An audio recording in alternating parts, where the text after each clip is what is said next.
अस्सलाम वालेकुम। Welcome to pakizainstitute.com। pakizainstitute.com की तरफ से माइक्रोसॉफ्ट एक्सेल की एक और क्लास के साथ मैं हूं शुएब अहमद। तो स्टूडेंट्स, इससे प्रीवियस क्लास के अंदर आपने सीखा था कि हम कस्टम डेटा वैलिडेशन को कैसे यूज में ले सकते हैं। कस्टम डेटा वैलिडेशन के बारे में बताता जो कि ये था कि फॉर एग्जांपल यहाँ पे हम किसी कॉलम के अंदर कोई स्टूडेंट आईडी या फिर बैंक अकाउंट कोई इस तरह के कोई वैल्यू एंटर करना चाहते हैं और हम चाहते हैं कि जब भी मैं कोई एंट्री करूं तो वो यूनिक हो। इट्स मीन कि वो किसी वैल्यू की डुप्लीकेट ना हो, वो उससे डिफरेंस ही हो। तो इससे प्रीवियस क्लास के अंदर हमने इसके बारे में डिटेल से सीखा था, लेकिन आज की क्लास के अंदर मैं आपको क्या बताऊंगा। जैसा कि आप राइट साइड पे देखें तो यहाँ पे आपको टू हेडिंग्स शो हो रही होंगी। फर्स्ट है only digit allow and second only text allow. For example यहाँ पे मैं ये टेक्स्ट वाली जो कॉलम है जो इससे प्रीवियस क्लास के अंदर हमने वर्क किया था, यहाँ पे ये देखें तो मैं अगर टेक्स्ट एंटर करता हूँ, फॉर एग्जाम्पल पकीज़ा टाइप करता हूँ, तो क्या करता है, ये एंट्री नहीं होती क्योंकि ये ऑलरेडी यहाँ पे टाइप है। लेकिन यहाँ पे अगर मैं कोई डिजिट टाइप करता हूँ तो ये देखिए डिजिट टाइप हो जाता है। लेकिन यहाँ पे अगर मैं डिजिट की डुप्लीकेट टाइप करूँ तो डुप्लीकेट डिजिट की भी टाइप नहीं होगी। इट्स मीन कि यहाँ पे जस्ट डुप्लीकेट अलाउ नहीं है। टेक्स्ट भी आप लिख सकते हो एंड डिजिट भी लिख सकते हो। बट अगर आपको ये चाहिए कि आपने एक कॉलम पे जस्ट डिजिट ही टाइप करने हैं और आप चाहते हो कि अगर मैं बाई चांस यहाँ पे या बाय मिस्टेक यहाँ पे कोई टेक्स्ट लिखता भी हूं तो वो लिखी ना जाए, मुझे कोई एरर मैसेज शो होना चाहिए। तो ऐसे ही आप अगर डिजिट लिखना चाहते हो और चाहते हैं कि वहां पे कोई टेक्स्ट ना लिखी जाए तो वो भी आप कर सकते हो। तो आज की वीडियो में यही हम सीखेंगे किस तरह हम ये दोनों चीजें यहाँ पे सीखेंगे। फॉर एग्जाम्पल ये देखें तो फर्स्ट कॉलम जो है यहाँ पे देखें तो ओनली डिजिट अलाउ। ठीक है, सबसे पहले मैं आपको बता दूं कि किस तरह हमने प्रीवियस क्लास के अंदर फार्मूला लगाया था। सबसे पहले हमने क्या करना है, अपनी रेंज को सिलेक्ट कर लेना है जिस पे आप फार्मूला अप्लाई करना चाहते हैं। उसके बाद डेटा टैग के अंदर आने के बाद डेटा वैलिडेशन पे आएंगे, देन यहाँ पे अलाउ पे आए। उससे पहले अगर आप यहाँ पे एरर अलर्ट में आए तो यहाँ पे आप अपनी मर्जी से मैसेज भी टाइप कर सकते हो। फॉर एग्जाम्पल मैं लिख देता हूँ इनवैलिड एंट्री एंड यहाँ पे लिख देते हैं ओनली डिजिट्स अलाउ कर देते हैं। ठीक है, वापस आते हैं सेटिंग पे। यहाँ पे देखें तो अलाउ में आने के बाद कस्टम को सिलेक्ट करने के बाद आपके सामने यहाँ पे एक फार्मूला का ऑप्शन शो होगा। यहाँ पे हम टाइप करेंगे फार्मूला। ठीक है, सबसे पहले हम जो इससे प्रीवियस क्लास के अंदर फार्मूला लगाया था वही टाइप करेंगे एंड देन बाद में उसी को एडिट कर देंगे। ठीक है, equal account if bracket start, then हमने क्या करना है, अपनी इस रेंज को सिलेक्ट करेंगे। रेंज को सिलेक्ट करने के बाद कीबोर्ड से F4 प्रेस करके इनको लॉक करेंगे, देन हम एंटर करेंगे कोमा और यहाँ पे फर्स्ट सेल जो है वो सिलेक्ट कर लेंगे। उसके बाद bracket close, than less than का साइन और 2, उसके बाद यहाँ पे ओके कर देते हैं। ठीक है, अब यहाँ पे देखें फॉर एग्जांपल यहाँ पे मैं ये एक डिजिट टाइप कर रहा हूँ, अगेन इसी को टाइप करता हूँ तो लेकिन यहाँ पे देखें तो उसने एंट्री नहीं की। ठीक है, लेकिन अगर यहाँ पे मैं टेक्स्ट लिखता हूँ, ये टेक्स्ट लिखी एंटर होगी। ठीक है, अगेन इसी की मैं डुप्लीकेट लिखता हूँ तो क्या वो एंटर नहीं हुई। ठीक है, आई थिंक आपको इसकी समझ लग गई होगी, ये हमने प्रीवियस क्लास के अंदर भी सीखा था। अच्छा, अब हमने क्या करना है, अगेन इसको सिलेक्ट कर लेंगे, वापस आएंगे डेटा वैलिडेशन पे। यहाँ पे स्टार्ट पे हम क्या करेंगे, यहाँ पे हम लिखेंगे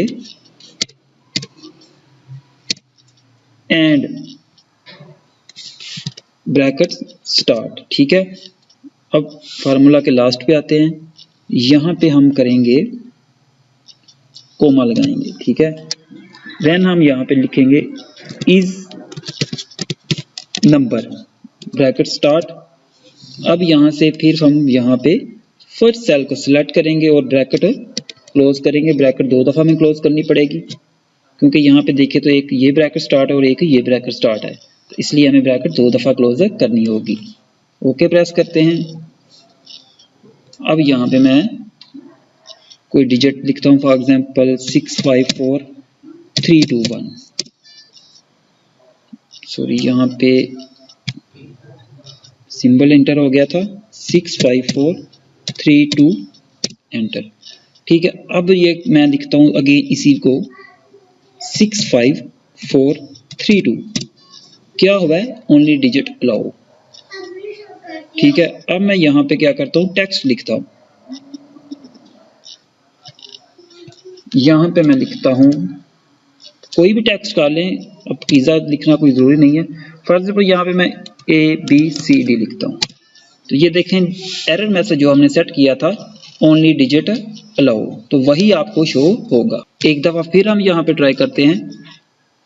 तो ये देखें जो हमने टेक्स्ट लिखी थी वो यहाँ पे टाइप नहीं हुई। फॉर एग्जाम्पल यहाँ पे मैं PAKEE पिज़्ज़ा इंस्टीट्यूट टाइप कर रहा हूँ। ठीक है, तो ये देखें यहाँ पे only digit allow, it's mean के यहाँ पे जस्ट इस कॉलम में जितना एरिया हमने सेलेक्ट किया था फार्मूला लगाते वक्त, उस रेंज के अंदर जस्ट आप डिजिट ही टाइप कर सकोगे और यूनिक ही टाइप कर सकोगे। यूनिक मीन्स कि आपकी वैल्यू जो ऑलरेडी इंटर है उनसे डिफरेंस होनी चाहिए। यहाँ पे मैं फिर एक कोई ये देखें डिजिट टाइप करता हूँ, तो देखें डिजिट टाइप हो चुका है। ऐसे कोई भी डिजिट टाइप करते जाएंगे तो डिजिट टाइप होते जाएंगे। लेकिन यहाँ पे मैं डुप्लीकेट करता हूँ 65497। ठीक है, तो ये देखें यहाँ पे उसने एरर दे दिया। एरर वही देगा जो आपने वहां पे सेट किया था। आई थिंक आपको इसकी समझ लग गई होगी। तो ओके स्टूडेंट, ये तो था कि हम किस तरह किसी कॉलम के अंदर ओनली डिजिट को अलाउ कर सकते हैं कि टेक्स्ट वहां पे एंटर ना हो, जस्ट डिजिट ही एंटर हो। ठीक है, अब नेक्स्ट ऑप्शन जो हम देखेंगे वो है ओनली टेक्स्ट अलाउ। मतलब ये जरूरी नहीं कि आपको हर दफा किसी कॉलम के अंदर डिजिट ही लिखने हो, आपको टेक्स्ट भी लिखनी पड़ जा सकती है। और हर दफा आप चाहते हो कि हमारी जो टेक्स्ट है वो यूनिक क्रिएट हो, उसकी डुप्लीकेट ना हो। तो आइए देखते हैं कि हम ओनली टेक्स्ट किस तरह अलाउ कर सकते हैं किसी सेल के अंदर, कॉलम के अंदर।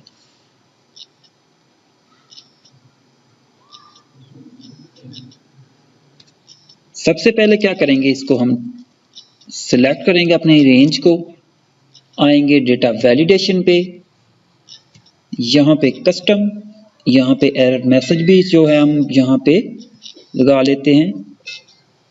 पहले हम यहाँ पे फार्मूला टाइप कर लेते हैं, इक्वल सेम जो हमने पहले फार्मूला टाइप किया था उससे मिलता जुलता है, जस्ट एक वर्ड टाइप हम जो है वो हम चेंज करेंगे तो हम इस कॉलम में ओनली टेक्स्ट लिख सकेंगे। ठीक है, and bracket start account if, bracket start करने के बाद यहाँ पे हम क्या करेंगे, इस रेंज को सिलेक्ट करेंगे। रेंज को सिलेक्ट करने के बाद F4 प्रेस करने के बाद हमने अपनी जो सेल था इसको लॉक कर लिया। अब हम प्रेस करेंगे कोमा, कोमा लगाने के बाद हमने क्या करना है, फर्स्ट सेल को सिलेक्ट कर लेना है। ठीक है, उसके बाद ब्रैकेट क्लोज करेंगे। ब्रैकेट क्लोज करने के बाद लेस देन का साइन लगाएंगे, देन 2 प्रेस करेंगे। ठीक है, अब क्या करना है हमने, पहले क्या था हम यहाँ पे कोमा लगाने के बाद इज नंबर टाइप करते थे, बट इस नंबर इसलिए टाइप किया था कि हमने उस कॉलम के अंदर ओनली नंबर्स लिखने थे डिजिट की शक्ल में। ठीक है, जबकि इस कॉलम के अंदर हम चाहते हैं ओनली टेक्स्ट लिखी जाए, अल्फाबेट्स टेक्स्ट। ठीक है, तो यहाँ पे हम क्या करेंगे, यहाँ पे इज टेक्स्ट कर देंगे सिंपल, और आपने कोई चेंजिंग नहीं करनी, जस्ट वो नंबर्स की था, यहाँ पे हमने टेक्स्ट लिख देना है। देन क्या करेंगे, ब्रैकेट स्टार्ट करेंगे, यहाँ से फर्स्ट सेल को सिलेक्ट करेंगे और यहाँ पे 2 बार ब्रैकेट क्लोज कर देंगे। ओके प्रेस करते हैं से पहले यहाँ पे एरर मैसेज को सेट कर लेते हैं।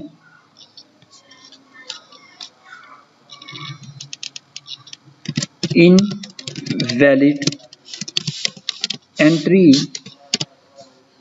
और एरर मैसेज में लिख देते हैं only text allowed in this area। ठीक है, आप अपनी मर्जी से कोई भी यहाँ पे मैसेज टाइप कर सकते हो और कोई भी टाइटल दे सकते हैं। यहाँ पे ओके प्रेस करेंगे। अब आएंगे यहाँ पे अपनी वो कॉलम के अंदर जो हमने सेलेक्ट करके फार्मूला अप्लाई किया था। सबसे पहले मैं यहाँ पे क्या करता हूँ, मैं यहाँ पे कोई डिजिट अलाउ लिखना चाहता हूँ। ये देखिए डिजिट लिखेंगे तो यहाँ पे मैसेज आएगा only text allow in this area. ठीक है, अब मैं यहाँ पे क्या करता हूँ, ये तो हो गया कि हमने टेक्स्ट डिजिट एंटर किया है लेकिन वो एंटर नहीं हुआ। अब क्या यहाँ पे हम करेंगे, यहाँ पे टेक्स्ट लिखेंगे और देखेंगे कि क्या इसकी डुप्लीकेट यहाँ पे एंटर होती है या नहीं होती। मैं यहाँ पे पकीज़ा इंस्टीट्यूट टाइप कर रहा हूँ। ठीक है, अब मैं यहाँ पे अगेन यहाँ पे पकीज़ा इंस्टीट्यूट टाइप किया, एंटर प्रेस किया तो ये देखे एरर। आई थिंक आपको क्लियर हो गया होगा कि अब इस कॉलम के अंदर भी जस्ट हम टेक्स्ट ही लिख सकते हैं, यहाँ पे डिजिट अलाउ नहीं है। वो टेक्स्ट भी क्या होगी, यूनिक ही एंटर होगी। इट्स मीन कि वो पहले से एंटर ना हो। तो आई थिंक आपको ये क्लास बहुत पसंद आई होगी। क्लास अच्छी लगी है तो वीडियो को लाइक एंड शेयर जरूर करें, और अगर आपने अभी तक हमारे चैनल को सब्सक्राइब नहीं किया तो काइंडली सब्सक्राइब करें। मिलते हैं नेक्स्ट वीडियो में, तब तक के लिए मुझे इजाज़त दें। अल्लाह हाफिज़।